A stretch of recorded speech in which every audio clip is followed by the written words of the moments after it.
여러분 안녕하세요. 저는 부산대학교에서 의료인문학, 의철학, 의사학 등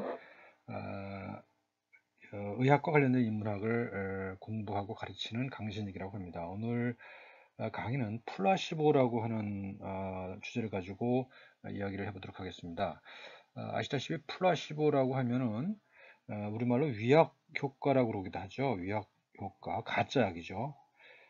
그 아무런 생물학적 활성이 없는 약을 주었는데도 그것이 어떤 특정한 효과를 나타내는 그런 좀 다소 신비로운 그런 현상이라고 볼 수가 있습니다.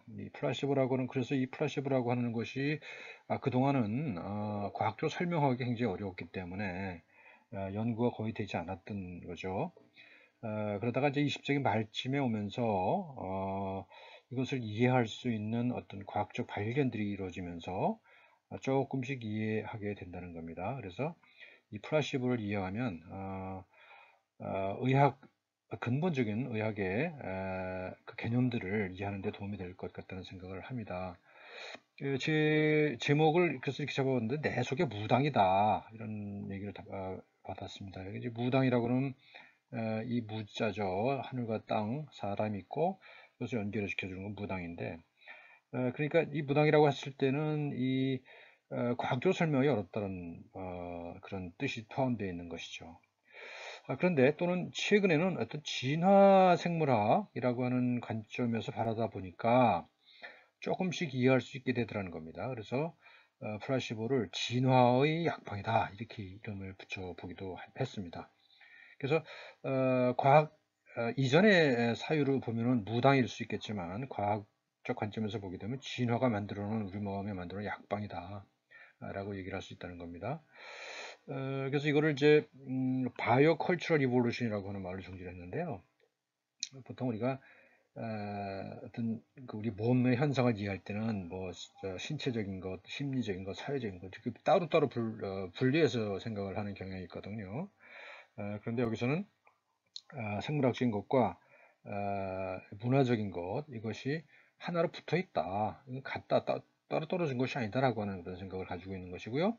이런 것들은 최근에 그 밝혀진 과학적 사실들, 특히 면역학이라든가 인지과학에서 밝혀진 사실 또는 진화의학에서 밝혀진 사실들에 의해서 그 증거들을 확보해 가고 있는 거죠. 그래서 이 플라시보라고 하는 현상, 전에는 전혀 이해할 수 없었던 그런 현상을 과학적 발견에 기대해서 한번 이해해보고자 하는 것이 지금 오늘 강의 내용이라고 할 수가 있겠습니다. 차례는 이렇게 얘기를 할 건데요.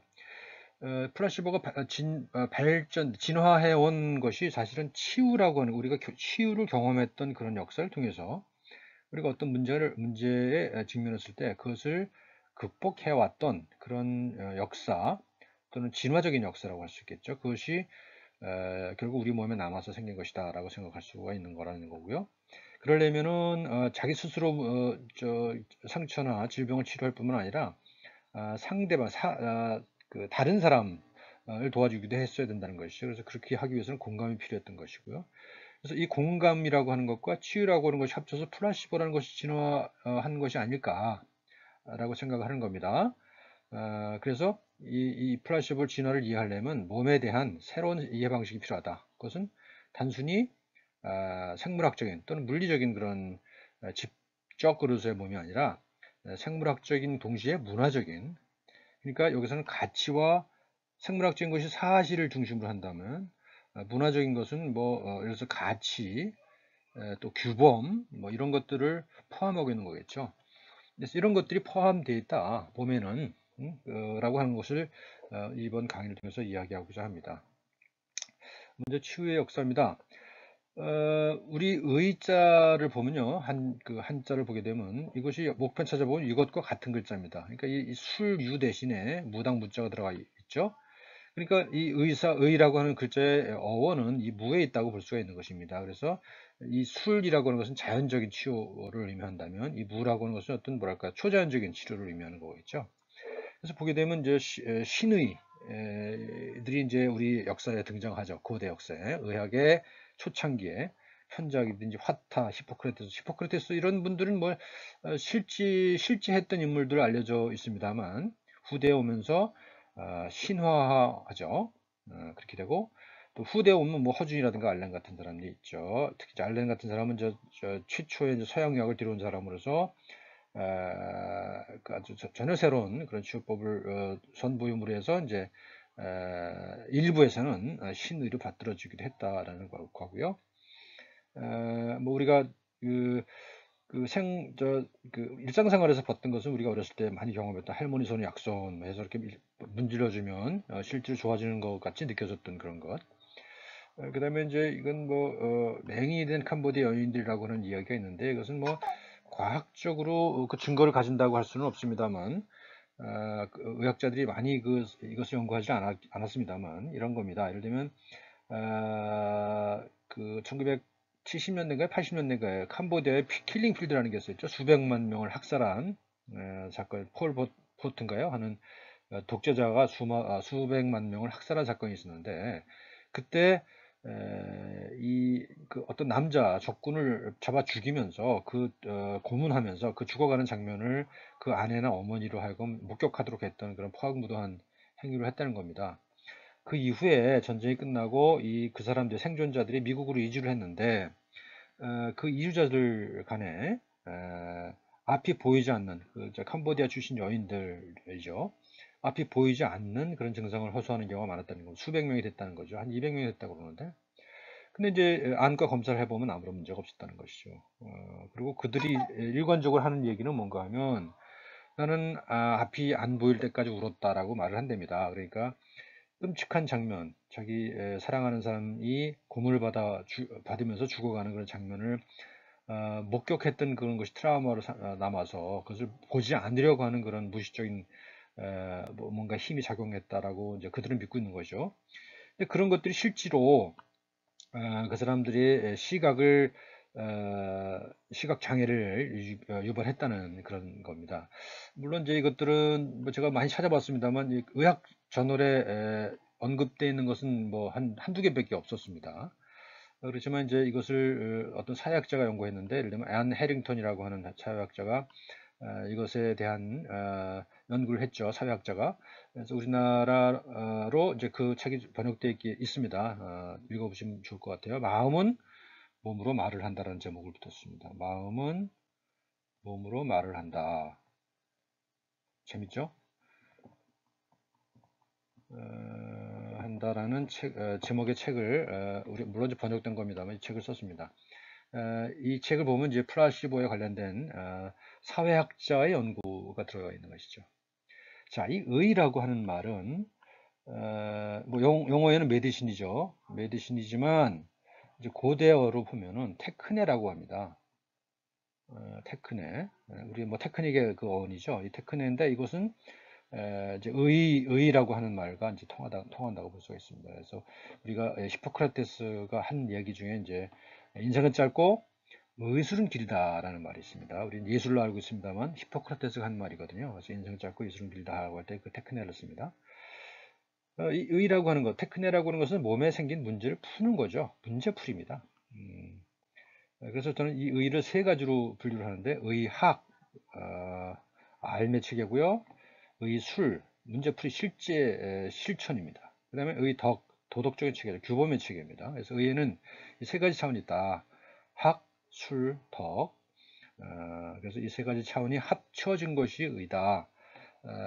라고 주장하는데, 이것은 우리가 플라시보를 이해하는 데서 굉장히 중요한 함의를 가진다고 봅니다. 그러니까 우리 보통 술, 덕, 학 이걸 다 따로 분리되어 있는 독립적인 것으로 이해하는 경향이 있는데, 사실 이것이 하나로 합쳐져 있다는 것이죠. 그래서 합쳐져 있다고 하는 그 근거를 가지면 우리가 플라시보를 이해하는데 도움이 많이 될 거라고 봅니다. 뿌리와 줄기, 신화적으로 보면 아스클레피우스 신이 있습니다. 그 다음에 희귀화 신이 있는데, 아스클레피우스는 이제 주로 그러니까 병을 치료하는 역할을 한다면, 희귀화서는 신은 주로 케어, 환자를 돌보는 역할을 하죠. 그래서 이 두 가지가 병행되어 왔다는 것이고요. 뭐 그다음에 이제 뭐 동아시아에서는 황제, 신농, 복희 같은 그런 전설적인 인물들이 있습니다. 자연적으로 보면 그러니까 신화 자연 경험은 이렇게 나왔죠. 자연적으로 보면 이제 이런 히포크라테스, 갈레노스 같은 사람, 그다음에 이제 내경과 상한 같은 고대의 의학, 고대 의학이고, 그다음에 이제 근대 이후는 과학적 의학이 자리를 잡게 되죠. 그래서 신화에서 출발한 의학이 이 자연에 대한 이해를 통해서 과학으로 발전해 가는 겁니다. 그렇지만 이 알무로서의 의학은 그렇게 발전해 간다 하더라도, 이 과학, 뭐 경험 이런 식으로 발전해 간다 하더라도 이 병을 앓는 사람의 문제는 이렇게 명확하게 과학적으로 설명되지 않는 경우가 많이 있죠. 그래서 이 병은 이 환이라고 하는 말로 많이 쓰잖아요. 근데 이것은 몸에 꼬챙이가 찔려 있고 그 밑에 마음이 있는 거죠. 그러니까 몸과 마음이 구분되지 않는 겁니다. 병은 앓다, 걸리다, 하다 이런 말이 있는데, 병을 앓다라고 하는 말은 그 병을 주체적으로 경험하는 그런 거라고 할 수가 있습니다. 그러니까 의라고 하는 것은 신화에서 출발했지만 또 과학적, 자연적인 현상으로 설명하게 되면서 과학이 도입됐고, 그렇지만 거기서 설명하지 못하는 그 경험들이 남아있다는 겁니다. 그래서 이 경험을 강조하는 것이 제가 공부하고 있는 오히려 인문학이라고 할 수가 있죠. 그래서 이것을 이 세 가지 요소를 다 합쳐서 이해를 하는 것이 필요하다. 왜냐하면 우리는 아주 오랫동안 이 과학 이전의 삶을, 또한 진화적 경험을 가지고 있기 때문이죠. 이제 의술에 관련된 어떤 신화적인 모습을 보여주는 그림들입니다. 아스클레피우스고요. 여기 이제 이 신이 이제 헤르메스 신이고요. 여기 이제 3위 여신들이 있습니다. 히게이아, 파나케이아, 뭐 메디트리나 이런 신들이 있습니다. 이거는 이제 네덜란드의 네이미히엔이라고 하는 대학, 의과대학 앞에 있는 건데, 여기는 이 대학에 가봤더니, 우리는 보통 의과대학 가면 다 항상 히포크라테스가 서 있지 않습니까? 이 의과대학에는 히포크라테스가 없더라고요. 그리고 그 대신에 히게이아와 아스클레피우스 신이 양쪽에 상징적으로 서 있는 것을 볼 수가 있습니다. 아스클레피우스는 아까 말씀드렸죠. 큐어에 관련된 신이고요. 히게아는 케어에 관련된 신이라고 그랬죠. 그러니까 이 이과대학은 이 큐어와 케어의 균형을 맞추겠다라고 하는 상징적인 의미를 담고 있는 겁니다. 양쪽에 그것을 대표하는 신상이 있다는 것이니까요. 이건 이제 고대 그리스의 병원이죠. 아스클레피온이라고 하는 장소인데, 거대한 어떤 그 힐링 파크라고 할 수가 있죠. 여기는 뭐 극장도 있고요, 신전도 있고요, 그 다음에 뭐 목욕탕도 있고요, 운동할 시설도 있습니다. 그래서 아픈 사람들이 가서 운동도 하고 목욕도 하고 연극도 관람하고, 또 밤에는 신전에 들어가서 기도를 하고, 그리고 잠이 들면 아스클레피오스 신이 내려와서 뭐 치료해준다 이런 겁니다. 이제 신전 입구에 이제 이런 걸 늘어놓죠. 자기가 아픈 부위를 점토로 빚어서, 또는 그 내용을 이렇게 점토판에다 기록을 해서 걸어놓기도 합니다. 경험과 과학으로서 의학은 경험과 과학이 있죠. 뭐 과학도 물론 경험에서부터 출발한 것이긴 합니다만, 조금 더 체계화된 거라고 볼 수가 있죠. 경험이. 이제 경험에는 또 초자연적 경험이 있고 자연적 경험이 있을 수가 있습니다. 그리고 과학도 경험과학과 이론과학 이렇게 구분할 수가 있겠죠. 그래서 이런 것들이 다 이제 합쳐져서 의학이라고 하는, 또는 의술이라고 하는 어떤 실천의 체계가 만들어졌다고 하는 이야기를 제가 이제 하고자 하는 겁니다. 그래서 그 플라시보를 이해하려면 그런 의학의 또는 의술의 종합적 성격을 이해해야 한다라고 하는 그런 얘기를 하기 위해서 이런 표를 만들어 본 겁니다. 최초가 아니죠. 근대에 들어서 이제 과학의 이제 토대가 만들어지는 근대죠. 17세기에 데카르트라고 하는 유명한 철학자, 이 사람은 또 의학자이기도 합니다. 이 사람이 생각할 때 이제 통증이 어떻게 생기느냐를 설명하기 위해서 이렇게 그림을 그렸죠. 여기 신경관에 아주 미세한 입자들이 있다고 생각을 했고요. 이렇게 불과 같은 것에 물리적 자극에 닿으면 이것이 입자들이 진동을 해서 그것이 뇌에 전달돼서 통증을 일으킨다. 오늘날의 관점에서 보면 전혀 맞지 않는 얘기를 했습니다만, 이 시기에 이미 통증에 대한 설명을 이렇게 하기 시작했다는 겁니다. 넘어가겠습니다. 이것도 넘어가겠습니다. 자, 이렇게 그림을 그렸습니다만, 고와 통에 대한 얘기죠.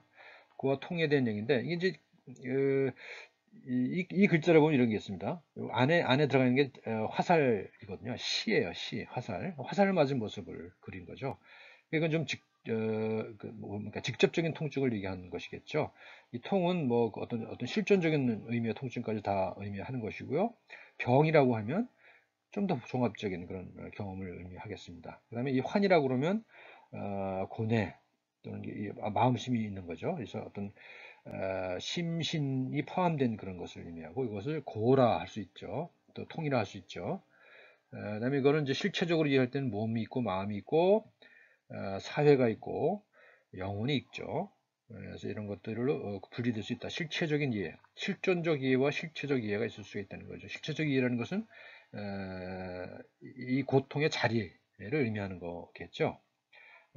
이것을 이제 과거에는 무당식으로 초제한적인 현상으로 이해를 했다면 이 중간 단계를 거쳐서 이제 의라고 하는 걸로 이해를 하게 됐죠. 그래서 이것을 고통으로 이해하게 되는데 이 고통을 해결하는 건데 이 고통을 해결하는 것은 힐링이죠. 서구식으로 얘기하면 힐링. 그리고 동양식으로 얘기하면 이 공감을 통해서 해결한다라고 하는 겁니다. 그래서 공감을 통해서 해결하는 동감을 해결하는 것은 동의보감에 나오는 얘기죠. 통즉불통, 불통즉통. 다시 말해서 통하면은 아프지 않고 통하지 않으면 아프다라고 하는 이제 우리 동아시아 전통적인 고통 개념이 나옵니다. 그래서 이 사람 우리 그 한의학에서는 이 인이라고 하는 개념 있잖아요. 인이라고 하는 개념을 갖다가 유교적 개념이잖아요. 이걸 갖다가 이제 의학적으로 활용하는데 이 불인이라고 하는 말을 써요. 그러니까 인자하지 않다는 거잖아요. 근데 인자하지 않다는 거 의학적으로 무슨 의미냐면 신체 마비를 뜻해요. 마비, 움직이지 않는 걸 뜻합니다. 그러니까 이제 이것이 뭐를 의미하냐면 이런 인이라고 하는 어떤 유교적 관념, 이데올로기가 의학과 아주 관련이 된다라고 하는 그런 뜻이겠죠?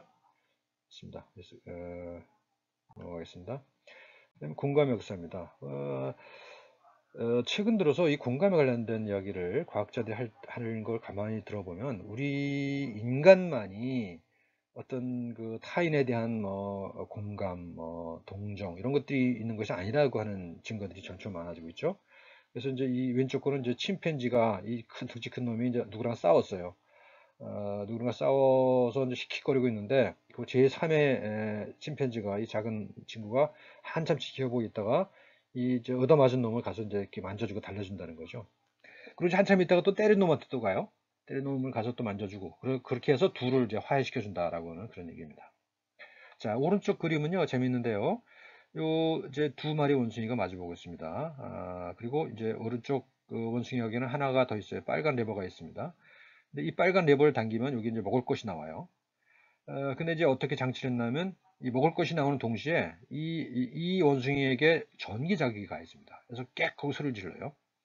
그러니까 얘는 이걸 잡아당기면 자기한테 먹을 것이 나오지만 상대방한테 고통을 준다는 걸 알죠. 한두 번 해보고. 그래서 관찰을 해보면 얘가 이거를 며칠 동안 잡아당기지 않고 그러니까 다시 굶는다는 거죠. 상대방의 고통을 참지 못하는 그런 공감의 능력이 인간에게만 있는 게 아니다라고 하는 뜻을 가지고 있는 거죠. 이건 이제 우리는 서양의 이제 철학이 자아 중심으로 구성되어 있다고 그러잖아요.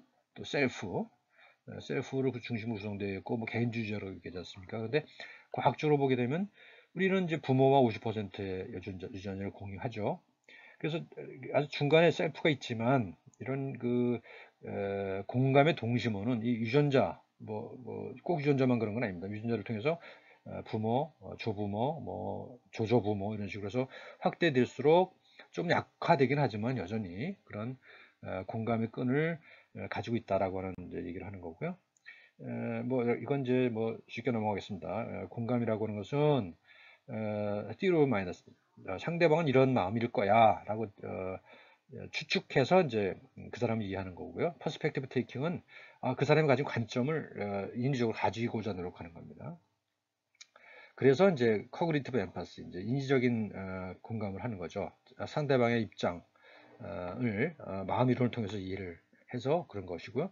트루 엠파시라는 것은 그런 과정을 거치지 않는 거죠. 인지적 과정을 거치지 않고 바로 그냥 공감이 느껴지는 겁니다. 그리고 이제 이모셔널 컨테이션, 이제 감정이 전염된다는 것이죠. 그리고 이제 아이덴티피케이션은 그냥 같아진다는 겁니다. 예를 들면 신생아실 어린아이들이 그렇죠. 한 아이가 빽하고 울면 나머지 다 울어버리죠. 이제 다른 아이의 울음을 자기의 울음으로 그냥 받아들인다는 얘기입니다. 이것이 이제 아이덴티피케이션일 거고요.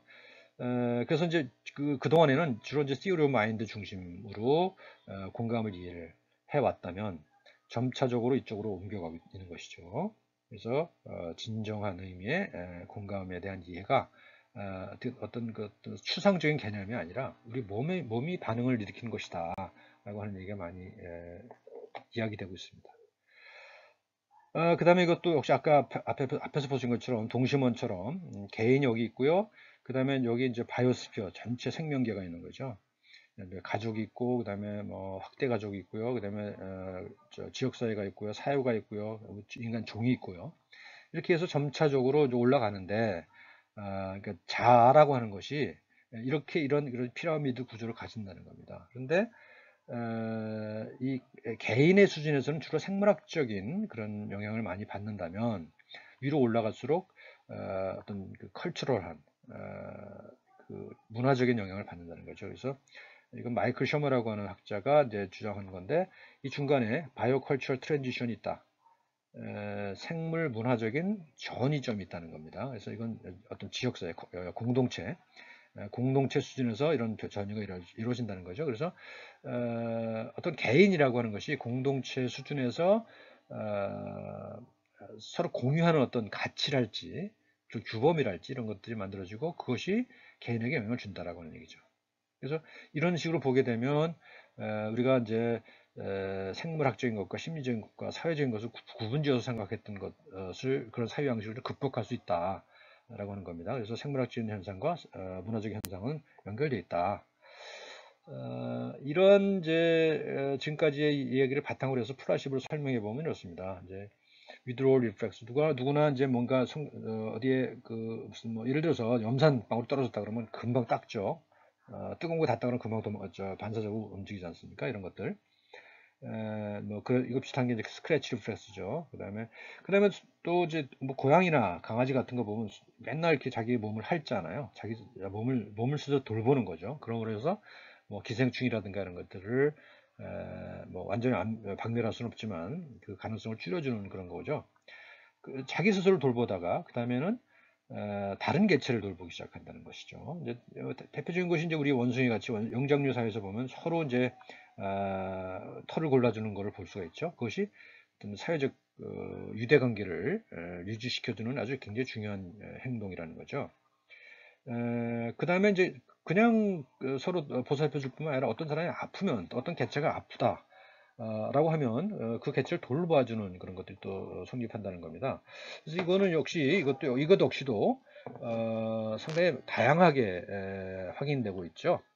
우리 네안데르탈린 같은 경우에 이거를 보게 되면요, 이가 하나도 없는데 적어도 몇 년 동안 살아 있었다는 증거가 있다는 겁니다. 그러니까 그런 경우는 뭐 이제 사냥을 해서 먹고 사는 사람이 이가 없으면 제대로 된 고기를 못 먹잖아요. 그런데도 불구하고 생존했다는 것은 그 사람을 주위 사람들이 돌보았다고 하는 그런 증거로 간주하기도 하거든요. 그래서 우리는 자기 스스로를 돌보던 그런 그 본능으로부터 시작해서 서로를 도와주는 그런 것들을 그런 본성들을 진화시켜 왔다는 것이고, 그런 본성들이 남아있는 것이 플라시보다라고 하는 주장입니다. 물론 아직 명확한 증거 있는 건 아니에요. 그래서 이런 방향으로 이제 우리가 연구를 해보자라고 하는 것들이 일부 이제 의학자들이 주장하고 있는 것입니다. 내가 이제 아픈 걸 느끼잖아요. 그러면 뭔가를 뭐 된장을 바르든 아니면 손가락을 입으로 빨든 뭔가 본능적인 해소 방안을 찾겠죠. 그 다음에 이제 누군가를 찾는 겁니다. 다른 사람, 나를 도와줄 수 있는 사람을 찾는 거죠. 그 사람을 통해서 내가 좋아졌던 경험이 축적되는 것이죠. 그 축적되면은 이제 이것이 이제 조건화가 된다는 겁니다. 내가 누군가를 찾았을 때 좋아졌던 경험들이 그것들이 이제 조건으로 묶여서 이제 나중에 발현되는 것이 플라시보 아니겠느냐라는 주장입니다. 그냥 주장입니다. 일단 feeling sick 아파요. 그러면 이제 이것이 이제 뇌의 그 메커니즘으로 자리 잡는다는 것이죠. 그래서 최근에 플라시보 연구는 주로 뇌를 중심으로 한 연구가 되죠. 그래서 탑다운 있고 그러니까 어떤 그 자극이 가해졌을 때 어떤 병적인 자극 또는 어떤 상해의 자극이 왔을 때 그것을 통제하는 또는 조절하는 그것들이 위로부터 뇌로부터 올 수 있다는 것이죠. 왜냐하면 그것은 그동안에 쌓였던 경험들, 진화적인 경험이 돼도 좋고 또는 자기 그 생애 내의 경험도 좋고 그런 것들이 쌓여서 그것이 어떤 하향식 신호를 준다는 것이죠. 그 하향식 신호가 바로 플라시보로 나타난다는 겁니다. 그래서 탑다운 모듈레이션 이것이 바로 이제 플라시보의 메커니즘이라고 보는 건데 물론 아직 부족하죠. 설명으로는 그죠? 아직도 사변적이죠. 과학적 증거가 충분치 않아요.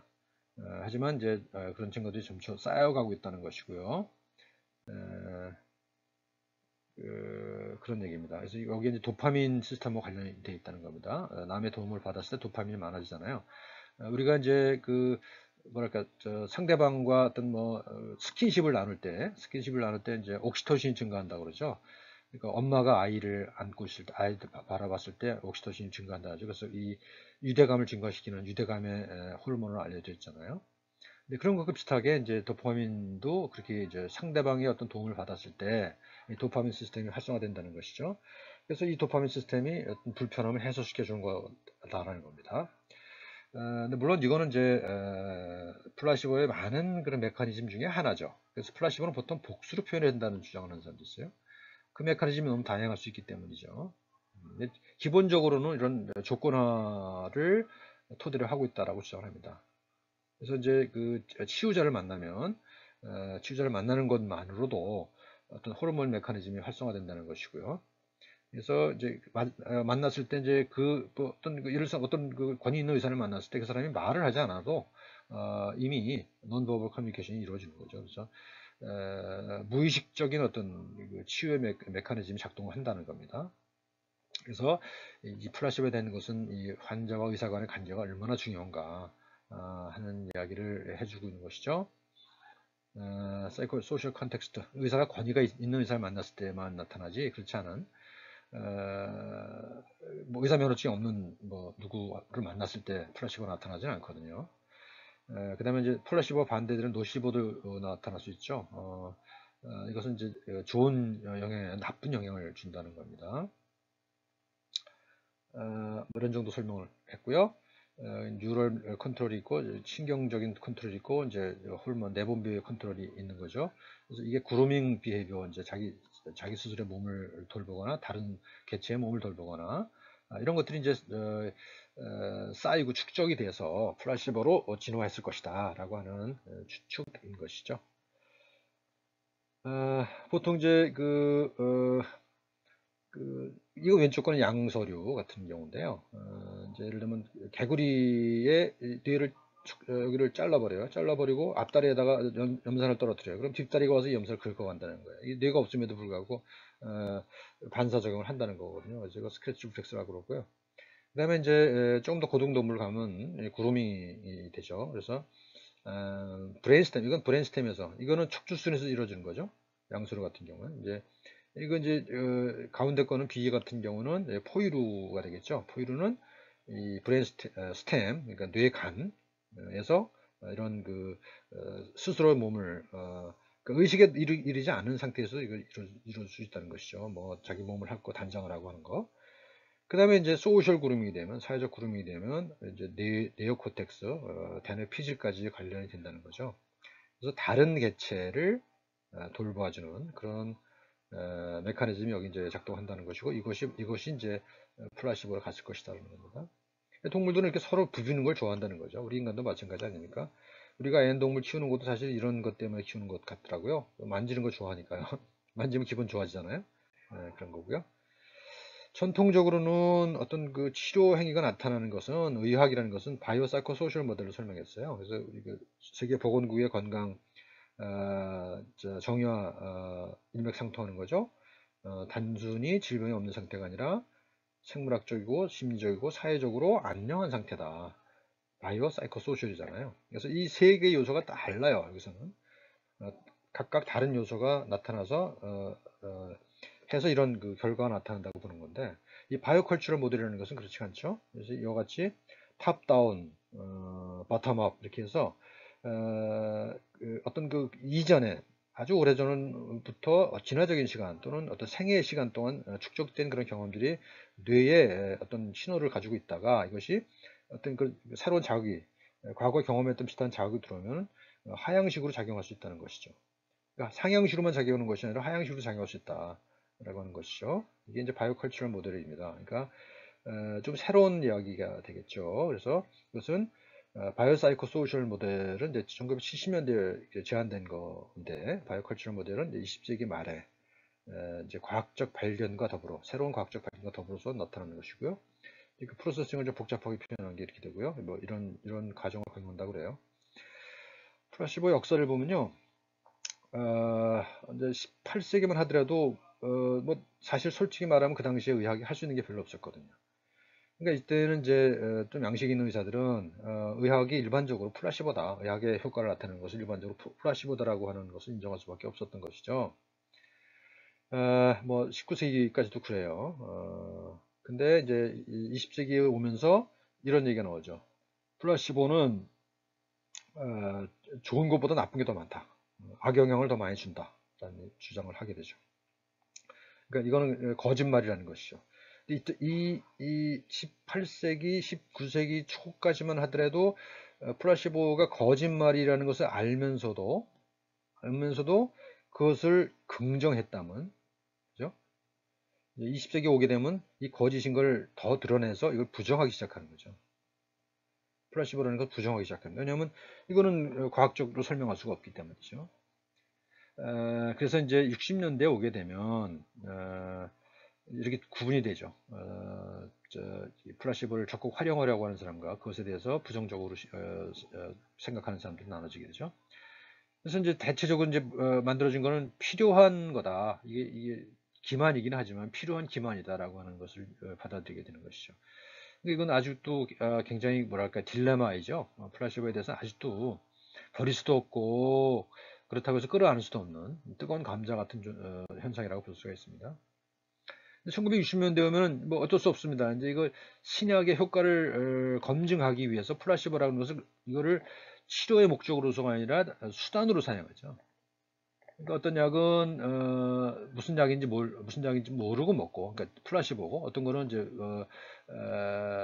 뭐 예를 들면 치료 효과가 있는 건지 알고 먹고, 그래서 그 차이가 있는지 없는지를 보는 거죠. 그래서 새로 개발된 약이 치료 효과가 있는지 없는지를 알아내기 위한 수단으로 플라시보를 활용했죠. 하지만 치료의 방편으로 활용하지 않았다는 것이죠. 1978년에 오면 이 플라시보 효과가 날록손이라고 하는 약을 주면 나타나지 않는다는 사실을 발견하게 됩니다. 그러니까 날록손은 뭐죠? 그 마약의 리셉터를 차단하는 거잖아요. 그러니까 플라시보 효과가 마약과 관련된, 마약 수용체와 관련된 거라는 사실을 알게 되죠. 조금씩 이제 여기 이때부터 이제 플라시보에 대한 연구가 가능해지죠. 연구가 가능해져요. 이전엔 그 연구조차도 불가능했어요. 근데 이제 이런 과학적 성과들이 나오면서부터 이제 연구가 시작됐고요. 그럼에도 불구하고 뭐 플라시보를 쓰는 건 나쁜 거다라는 그 주장을 하는 사람도 있었어요. 2000년대에 넘어서서 비로소 과학적인 연구가 시작됩니다. 플라시보에 관계된 연구 프로젝트가 시작되죠. 그래서 지금 아직도 이제 활발하다고 할 수는 없습니다만 일부 이제 주로 그 뇌과학을 중심으로 발달하고 있습니다. 이건 뭐 보면 뭐 역사적으로 보면 이렇습니다. 생리학적 거짓말이 19세기만 하더라도 생리학적 거짓말이라서 이 그림은 이제 프랑스의 샤르코라는 사람이 이제 히스테리 환자를 데리고 와서 이제 시연해 보이는 건데 거의 최면에 가까운 그런 거죠. 이 최면이 이제 효과를 발휘한다는 사실은 이제 알려지기 시작했죠. 이미 알려졌죠. 그래서 이 최면과 이제 플라시보를 연관짓는 그런 생각들이 많았던 것이죠. 그리고 이제 21세기 오면 이걸 인정하기 시작하죠. 여기는 이제 19세기, 20세기만 하더라도 이건 뭔지 모르겠다. 어수선한 상황이었지만 20세기 와서는 이것을 의미 반응이다라고 meaning response라고 그러죠. 그래서 가치와 사실의 혼합이라고 주장하는 그런 의학자들이 나타나기 시작하는 거죠. 자, 그 다음에 설명과 이해인데요. 심신이원론으로는 설명이 하기 어려운 거죠. 플라시보라는 것은. 왜냐하면 몸과 마음의 별도의 실체라고 할 때는 이런 현상을 설명할 수가 없는 거죠. 그래서 지금 이제 유신론이라고 하는 걸 제가 제안을 했습니다만 자연공간과 도덕공간을 일치시키면, 다시 말하면 이제 바이오컬처를 아까 했던 바이오컬처럴 바이오컬처럴 패러다임이다 일종의. 패러다임을 바꿔서 생각해 보면 이해할 수 없는 것도 아니지 않느냐 이런 주장을 하는 겁니다. 그래서 이런 플라시보와 관련된 그 최근에 어떤 그 의학적 연구의 방향을 보면 이런 게 있습니다. 라이프 코스, 라이프 코스 메디신, 생애 경로 의학이라고 하는 것들이 최근에 이제 여기저기서 논의가 되고 있습니다. 그래서 생물학적 사건과 문화적 사건이 있는 거죠. 그러니까 이거는 우리가 어떤 생애의 어떤 한 그 순간의 상태를 중심으로 보는 것이 아니라 내가 어려서부터 또는 엄마 뱃속에서부터 경험해 왔던 축적된 경험을 중심으로 해서 어떤 질병을 이해하고자 하는 것입니다. 그래서 이제 살아가는 몸이라고 얘기할 수 있는 것이죠. 바이오컬처, 생물문화적 사건이라는 겁니다. 예컨대 뭐 어려서 어떤 그 학대를 받았다든가 이런 것들이 문화적 사건이 사회적 사건이기도 하지만 그것이 우리 몸에 새겨지기도 하죠 사실. 그래서 이건 뭐 이미 많은 증거를 확보하고 있는 것들이죠. 뭐 정신질환에 관련된 것. 정신질환뿐만 아니라 어떤 생물학적인 것. 예를 들면 내가 엄마 뱃속에 있을 때 엄마가 잘 못 먹었다 그러면은 그건 분명히 문제가 생깁니다. 그죠? 문제가 생겨서 뭐 고혈압이 많고 당뇨가 많고 그런 현상들이 나타나고 있습니다. 이건 여러 가지 증거로 이제 확인되고 있는 거죠. 그래서 생애 연구, 라이프 코스 스터디죠. 횡단면 연구보다는 중단면 연구, 의미가 부여된 경험의 흐름. 어려서부터 어떤 경험을 해왔고, 문화적으로 어떤 경험을 해왔고, 생물학적으로 어떤 경험을 했는지 등을 쫓아서 이제 그 질병을 이해하자라고 하는 겁니다. 살아가는 몸은 유전자 속에 들어가 있는 전송 유전이 있고요. 그 유전자가 어떤 주변 환경과 더불어서 상호작용을 통해서 나타나는 또는 그래서 어떤 유전자의 스위치를 끄기도 하고 켜기도 하고 하는 그런 후속 유전을 최근에는 또 많이 강조하고 있죠. 전송 유전으로는 모든 것을 설명할 수 없다는 사실이 점차 명백해지고 있고, 그래서 이제 후속 유전을 이제 그러니까 다시 말하면 환경의 영향이죠. 유전자 그 자체의 영향이 아니라 그것과 환경과의 영향을 중시하는 그런 기록이 형성은 되고 있죠. 만들어가는 몸, 면역, 신경. 면역이라고 하는 것은 처음부터 만들어진 게 아니죠. 우리가 태어나서 어떤 환경과의 상호작용 속에서 만들어지는 것이 면역이죠. 신경도 마찬가지입니다. 신경계도 내가 어떤 경험을 하는가에 따라서 내 신경계가 달리 어떤 네트워크를 형성하는 겁니다. 면역이라는 건 이제 너무 길게 말씀드릴 수가 없는데 살아가는 몸, 면역이라는 것은 강하고 약한 것이 아니라 적절한 거죠. 그래서 역사적으로 보면 이런 게 있습니다. 수동적 화학 반응이었다가 뭐 메시니코프 세포 면역이 있었고요. 자기 번넷에 이제 클로너 셀렉션 이론이 있었습니다. 제가 강조하는 것은 예른의 자아 거울 이론이거든요. 이제 이건 뭐냐면 내 몸속에 들어가 있는 어떤 여러 가지 면역 세포들이 있잖아요. 림포사이트 또는 무슨 뭐 거기 뭐 여러 가지 면역 물질들이 있죠. 그런 것들이 그것 자체로서 따로 존재하는 것이 아니라 그것들이 서로 상호관계 속에서 네트워크를 이루고 있다는 겁니다. 그래서 그 네트워크는 그것이 나라고 하는 자라고 하는 것을 반영하고 있다고 하는 것이죠. 그래서 그것이 어떤 유업에서 어떤 다른 이물질이 들어왔을 때 어떤 그 이물질에 반응하는 특정한 세포가 반응하기도 하지만 이 네트워크 전체가 한꺼번에 반응한다라고 하는 이론입니다. 1980년대 이제 노벨상을 받은 니스 예르네라고 하는 사람 주장이고요. 그다음에 이제 코엔이라고 하는 사람이 이제 면역 인지 패러다임. 그러니까 아까 제가 말씀드렸죠. 면역과 인지가 플라시보를 설명하는 데 굉장히 중요하다. 여기 하나 덧붙이면 이제 진화라고 그랬잖아요. 그러니까 이 인지와 면역이 연결되는 겁니다. 그래서 면역 인지 패러다임이라는 것은 그러니까 우리 면역 시스템이라는 것도 인지 시스템이 하나다라고 하는 거죠. 그러니까 어떤 경험에 따라서 새로운 자기 주체성을 형성해 간다는 겁니다. 내 속에 반영된 세계라는 거죠. 창발은 지향성 이건 좀 철학적 개념이 돼서 하여간 이렇습니다. 나는 변해가는 몸이고 이야기이며 그 속에서 솟아오르는 의미다. 요 얘기를 좀 음미를 좀 해보시면 좋을 것 같아요. 이 말 속에서 여기서 우리가 플라시보를 이해하는 데 필요한 그런 중심적인 개념을 찾아낼 수 있으리라고 생각합니다. 내가 변해가는 몸이고 이야기이고 근데 그거는 어떤 과거에 우리 조상들이 했던 경험 또는 내가 과거에 내가 어렸을 때 했던 경험 그일 수도 있다는 것입니다. 그 속에서 새로운 의미가 솟아오르는데 그 새로운 의미가 플라시보 현상을 일으킨다는 것이죠. 뇌과학의 발견, 개인 주의 공간이라는 게 있다는 거예요. 그래서 내가 지팡이를 들고 있을 때는 내가 주의를 인지하는 방식이 달라진다는 거죠. 거울 뉴런이 있고 내 속에 넣어 있다. 어떤 드라마에 나오는 거죠. 그다음에 뇌 과소성이라는 게 또 상당히 중요한데요. 이미 결정되어 있는 게 아니라는 겁니다. 뇌라고 하는 것은. 이건 가소성이라는 것은 이 뇌뿐만 아니라 우리 면역계도 마찬가지죠. 면역계도 이미 다 결정되어 있는 게 아니에요. 그죠? 내가 했던 경험에 따라 달라질 수가 있는 것이죠. 나의 뇌가 나를 만든다는 거죠.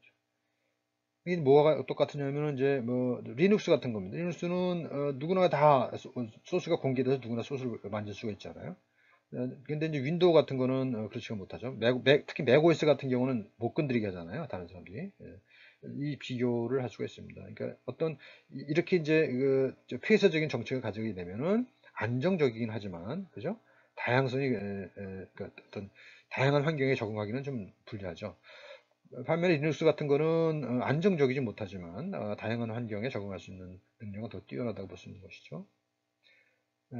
뭐 그래서 이렇게 썼습니다. 뇌는 나의 이야기를 기록하고 그 이야기를 풀어가면서 끊임없이 나를 새로 쓰는 이야기꾼이다. 뇌 속에 내 삶을 기록하고 있는 거라는 거죠. 뇌는 나의 일기장이라고 볼 수가 있습니다. 뇌는 나의 일기장이다. 거기에 어떤 생물학적인 기록일 수도 있고요. 또는 문화적인 기록일 수도 있습니다. 문학적인 기록일 수도 있고요. 그래서 이런 것들이 생물학적이고 문학적인 것을 합쳤을 때 플라시보가 발현된다라고 하는 얘기죠. 뭐 이런 얘기를 했습니다.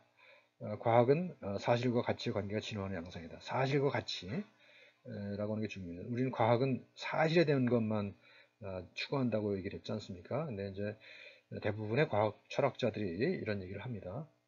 몸은 가치와 사실이 만나서 하나가 되는 그래서 어떤 이야기를 만들어가는 삶의 시공간이다. 삶의 시공간에서 만들어진 게 플라시보라는 거죠.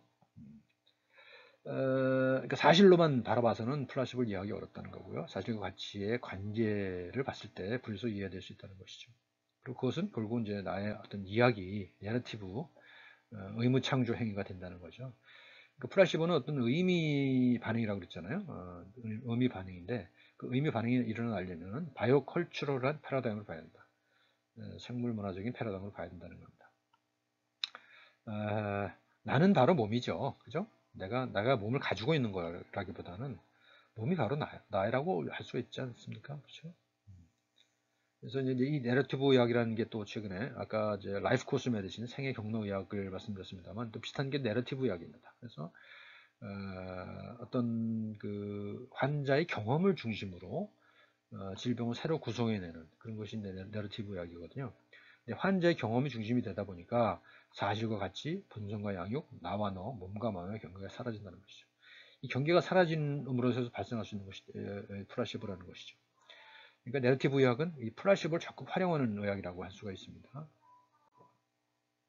몸이론론으로 밖에 설명을 썼습니다. 몸과 마음이 다른 실체라고 생각한다면 플라시보는 절대 설명할 수가 없는 거죠. 그래서 유신론이라고 저는 얘기했습니다만 이런 중심에서 증거 문제 중심을 가고 있죠. 이거는 이제 지금 현재 의학 교육의 방향입니다. 그래서 증거 기반 의학 또는 문제풀이 학습 이것이 이제 중심을 갖죠. 과거에는 이론 중심으로 이론 배우면은 그걸 임상에 적용하면 바로 실천이라고 생각했지만 지금은 그것이 그렇지 않다는 것을 이제 모두가 다 알아버린 거죠. 그래서 실제로 해봤느냐 또는 그것은 어떤 문제를 직접 풀 수 있느냐를 중심으로 문제 중심, 증거 중심 의학으로 발전하고 있다는 것이죠. 그러니까 과거에 이제 경험으로 이제 증거와 문제인데 이것은 다시 말해서 경험이죠. 이론과 경험이 다 중요하죠. 의학에서는 이론과 경험이 중요한데 이제 과거에는 이제 20세기에는 이론이 굉장히 중요한 그런 시기였다면 20세기 말부터는 경험이 중요한 시기로 옮겨가고 있다고 하는 얘기입니다. 아까 말씀드린 것처럼 의학에는 학, 술, 덕 세 가지가 있다. 라고 하는 말씀을 드렸고요. 치유는 몸을 통한 마음의 공부다. 라고 이제 주장을 하는 겁니다. 굉장히 뭐 어떤 분들은 비과학적인 얘기를 주장하고 있다라고 주장하시는 하실 수도 있습니다. 하지만 저는 그럴 필요는 없다고 생각합니다. 비과학적이라고 하는 얘기는 과학에 대한 잘못된 이해에 바탕한 그런 비판이라고 생각을 합니다. 치유는 몸을 통한 마음 공부다. 그러니까 몸과 마음이 별개의 존재가 아니라고 하는 얘기를 하려고 하는 겁니다. 그래서 뭐 이런 얘기를 하기도 해요. 플라시보는 과학적 의학의 성공을 비웃는 철학적 농담이다. 라고 하기도 하거든요. 이제 그것은 뭐냐면 그간에는 설명할 방법이 없었기 때문에 그런 것이죠. 근데 지금은 지금까지 말씀드린 것처럼 설명의 가능성이 조금씩 열리고 있다는 얘기입니다. 그래서 그 가능성은 어디에 열리냐? 불이의 존재입니다. 둘이 아닌 존재죠. 사실과 가치를 분리하고 뭔가 마음, 나와 너, 본성과 양육 이런 거를 분리하는 사유가 아니라 그것을 통합적으로 이해하는 그런 방식에 의해서 극복될 수 있다라고 하는 얘기입니다. 자, 몸은 가치와 의미의 생성체고 생물문화적 사건이 일어나는 것이죠. 내러티브 의학은 이론에서 이야기로 뭐 이야기의 그 근거는 기본적으로 경험이겠죠. 경험을 출발해서 이야기가 되니까요. 치유는 몸을 통한 마음의 공부다 라는 말씀을 아까 드렸죠. 치유 전통은 다스리는 게 있고요, 보살피는 게 있고 앓는 게 있습니다. 다스리는 것은 누군가가 제3자가 도와주는 거죠. 보살피는 것도 마찬가지입니다. 앓음은 환자 스스로 극복해내는 거라고 볼 수가 있죠. 이거는 뭐 제가 전에 썼던 책에서 이제 설명한 건데 너무 복잡하니까 그냥 쭉 눈으로 훑어보시면서 이해를 해주시기 바랍니다. 치유라고 하는 것은 본능과 경험과 과학의 삼중주다라고 저는 정의를 내립니다. 그래서 이 플라시보라고 하는 것이 바로 이런 거죠. 본능과 과학과 경험에 다 어우러진 그런 거라고 볼 수가 있는 거죠. 그래서 이것이 진화의 과정을 통해서 생명체에 내재된 것이다 라고 생각합니다. 이제 제가 뭐 옛날에 썼던 책에 썼던 건데요. 몸이라고 하는 것은 암, 삶, 함, 3원으로 되어 있다는 거고 그것이 구분되는 것이 아니라 상호 연관을 주고받는 그런 것으로 개념할 수 있다라고 주장했던 겁니다. 몸의 기억인데요. 이제 몸이 기억하기 때문에 플라시보 현상이 나타나는 거죠. 과거의 경험들을. 이건 이제 종족의 기억이 있고 개별적 몸의 기억이 있습니다. 그래서 그 종족의 기억은 진화와 유전을 통해서 과거에 우리가 서로 도움을 주고받았던 그런 경험들이 몸에 축적된 거고요. 진화된 것이고요. 개별적 몸의 기억이라는 것은 신경계나 면역계를 통해서 이런 수평적 연결망을 가지고 있는 그런 기억이라고 할 수가 있습니다. 결론적으로 몸은 여러 차원의 시간을 담는 기억 창고라고 얘기할 수 있습니다.